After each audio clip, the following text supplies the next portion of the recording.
Dear student, এই ভিডিওটোত মই তোমালোকলৈ আগবঢ়াইছো চলিত বৰ্ষৰ অৰ্থাৎ 2024 বৰ্ষৰ যোৱা 18 জুন তাৰিখে অনুষ্ঠিত হৈ যোৱা ক্লাছ 9ৰ ফাৰ্ষ্ট ইউনিট টেষ্টৰ ইংলিছৰ এখন কোৱেশ্চন পেপাৰ তোমালোকৰ বিদ্যালয়সমূহতো যদি ইতিমধ্যে ইউনিট টেষ্ট আৰম্ভ হৈছে তেতিয়াহলে কোৱেশ্চন পেপাৰসমূহ মোৰ WhatsApp নম্বৰত পঠাবলৈ নাপাহৰিবা আহাচোন আমি কোৱেশ্চন পেপাৰখন ডিসকাস কৰো Question number 1 ত 20টা MCQ দিছে তাৰে প্ৰথমটো দিছে when did Margie write on her diary that Tommy find a real book ইয়াত আমাক চাৰিটা অপচন দিছে অপচনসমূহ পঢ়ি থাকিলে ভিডিওটো যথেষ্ট দীঘলীয়া হ'ব তো ইয়াত শুদ্ধ অপচনটো হ'ব অপচন এ 17 মে 2157 Question number B টো দিছে they turn the pages which were option A yellow and crinkly Option 2 দিছে red and blue Option 3 দিছে purple and crinkly Option 4 দিছে pink and crinkly ইয়াত দিয়া অপচনসমূহৰ ভিতৰত শুদ্ধ অপচনটো হ'ব option A yellow and crinkly অৰ্থাৎ ডায়েৰীখনৰ পেজবিলাক আছিল হালধীয়া বৰ্ণৰ আৰু ভাঁজযুক্ত Next question number C Margie had written out her homework এক in Russian 2 in English 3 in Panchkut Option 4 দিছে none of this মাৰ্গিয়ে হোমৱৰ্কৰ কিছুমান কোডতহে লিখিছিল গতিকে ইয়াত শুদ্ধ অপচনটো হ'ব অপচন 3 ইন পাঞ্চকুট তেওঁ কোনো ল্যাঙ্গুৱেজ ব্যৱহাৰ কৰা নাছিল Question D to দিছে the county inspector was a round little man with 1 to দিছে yellow face and with box of tools 2 to দিছে red face and with box of tools 3 to দিছে black face and tools আৰু 4 to দিছে white face and tools ইয়াত শুদ্ধ অপচনটো হ'ব option 2 red face and with box of tools Question number E what is the book about 1 forest 2 family 3 school 4 friend ইয়াত correct অপচনটো হ'ব 3 school that book is about school Next question number F to দিছে what is the poem the road not taken about 1 to দিছে to make rejoice 2 to দিছে to make railways 3 to দিছে to make boundaries আৰু 4 to দিছে to make choice ইয়াত শুদ্ধ অপচনটো হ'ব option 4 to make choice Question number G to দিছে which road did the poet travel ইয়াত দিয়া অপচনসমূহৰ ভিতৰত শুদ্ধ অপচনটো হ'ব option 2 less travel road Next S number to দিছে who is the poet of the poem the road not taken আমাক অপচনসমূহ দিছে অপচন 1 ৰবাৰ্ট ফৰ্স 2 to দিছে উইলিয়াম বাটলাৰ ইয়েটছ 3 to দিছে জন কিটছ আৰু 4 to দিছে উইলিয়াম ওয়াটছত ইয়াত শুদ্ধ অপচনটো হ'ব অপচন 1 ৰবাৰ্ট ফ্ৰষ্ট এটো পিকচাৰটো ইমান ক্লিয়াৰ হোৱা নাই গতিকে অপচন বিলাক মই পঢ়ি দিছো Question number I to দিছে what does undergrowth mean option 1 separate and took a different direction 2 to দিছে dense growth of plants and bushes 3 to দিছে had not been used 4 to দিছে none of this ইয়াত শুদ্ধ অপচনটো হ'ব option 2 dense growth and plants and bushes Question number Z to দিছে percussionist is a person who option 1 plays different instruments option 2 দিছে plays different rules in drama option 3 to দিছে draw different pictures 4 to দিছে all of this ইয়াত শুদ্ধ অপচনটো হ'ব option 1 plays different instruments তাৰপিছত দিছে what is the name of the Evelyn music school option 1 দিছে সাধনা মিউজিক স্কুল 2 to দিছে royal academy of music 3 to দিছে লৰ্ড একাডেমি মিউজিক আৰু 4 to দিছে সংগীত একাডেমি ইয়াত শুদ্ধ অপচনটো হ'ব option 2 royal academy of music next Question number L in which where Evelyn Glennie was presented with the Royal Philharmonic Society's prestigious soloist of the year option 1 1991 option 2 1992 option 3 দিছে 1995 আৰু option 4 দিছে 1997 ইয়াত correct option টো হ'ব option 1 1991 Question number M who helped Evelyn to continue with her music 1 to দিছে her brother option 2 teacher option 3 father আৰু option 4 Ron Forbes ইয়াত correct option টো হ'ব option 4 Ron Forbes Question number F who said God may have taken her hearing but has given her back something extraordinary এই কথাষাৰ Evelyn গ্লেনিৰ ক্ষেত্ৰত কোনে কৈছিলে option এ দিছে ৰন ফ্ৰবছ 2 to দিছে হেডমিস্ট্ৰেছ 3 to দিছে জেমছ ব্লেড 4 to দিছে ইছবেল ইয়াত শুদ্ধ অপচনটো হ'ব option 3 James blade Question number O. Who banned the playing of pungi? Option 1 Akbar, B Babur, 3 Aurangzeb, 4 Shivaji. Yet শুদ্ধ অপশনটো হ'ব option 3 Aurangzeb. Next question number P. Bismillah Khan was born on 21st March. Option 1 1915, option 2 1916, option 3 1920, option 4 1925. Yet শুদ্ধ অপশনটো হ'ব option 2 1916. Bismillah খানৰ জন্ম হৈছিল 1916 চনৰ 21 মাৰ্চত ডুমৰণত। Next কুৱেশ্যনটো দিছে বিছমিল্লা খান পাছ এৱে অন 21 আগষ্ট। অপশ্যন 1 দিছে 1997, 2টো দিছে 2001, 3টো দিছে 2006 আৰু 4টো দিছে 2008। ইয়াত পাছ এৱে মানে তেখেতৰ মৃত্যু হৈছিল। শুদ্ধ অপশ্যনটো হ'ব অপশ্যন 3 2006।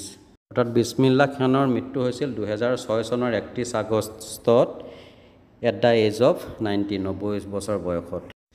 নেক্সট কুৱেশ্যনটো দিছে the film director of Sanaadi Appanna was. Option 1টো দিছে বিক্ৰম শ্ৰীনিবাস, 2টো দিছে বিজয় ভাট, 3টো দিছে অৰ্জুন পাণ্ডে আৰু 4টো দিছে বিছমিল্লা খান। ইয়াত শুদ্ধ অপশ্যনটো হ'ব অপশ্যন 2 বিজয় ভাট। বিজয় ভাটে 1977 চনতে কানাড়া ভাষাৰ ছবিখন নিৰ্মাণ কৰিছিল। নেক্সট আহিলে question number T. Rasul Box Khan was Bismillah Khan's. Option 1 দিছে ফাদাৰ, 2টো দিছে গ্ৰেণ্ডফাদাৰ, 3টো দিছে মেটাৰ্নেল আংকুল আৰু 4টো দিছে পেটাৰ্নেল আংকুল। ইয়াত শুদ্ধ অপশ্যনটো হ'ব অপশ্যন 2 গ্ৰেণ্ডফাদাৰ। আমাৰ কুৱেশ্যন নম্বৰ কিটো থাকি গৈছিলে। কুৱেশ্যনটো আছিলে Ustad Bismillah Khan was awarded India's highest civilian award the Bharat Ratna in option 1 2000, 2 দিছে 2001, 3 দিছে 2004 আৰু 4টো দিছে 2005। ইয়াত কাৰেক্ট অপশ্যনটো হ'ব অপশ্যন 2 2001। কুৱেশ্যন নম্বৰ 3টোত 5টা কুৱেশ্যন দিছে। Answer these the following questions. প্ৰত্যেকটোৱে 1 মাৰ্ককৈ কেৰি কৰিছে। তাৰে এইটো দিছে হোৱাট ইজ এ টেলিবুক। ইয়াৰ উত্তৰটো আমি এনেধৰণে লিখিব পাৰোঁ। A book that can be displayed on a television screen is call a telebook. Question number বিটোত দিছে where did Tommy find the book. ইয়াৰ এনচাৰটো হ'ব Tommy found the book in his attic. Next question number C. Where did the auditorium build in name of Bismillah Khan. অৰ্থাৎ বিছমিল্লা খানৰ নামত কোন ঠাইত এটা প্ৰেক্ষাগৃহ নিৰ্মাণ কৰা হৈছিল।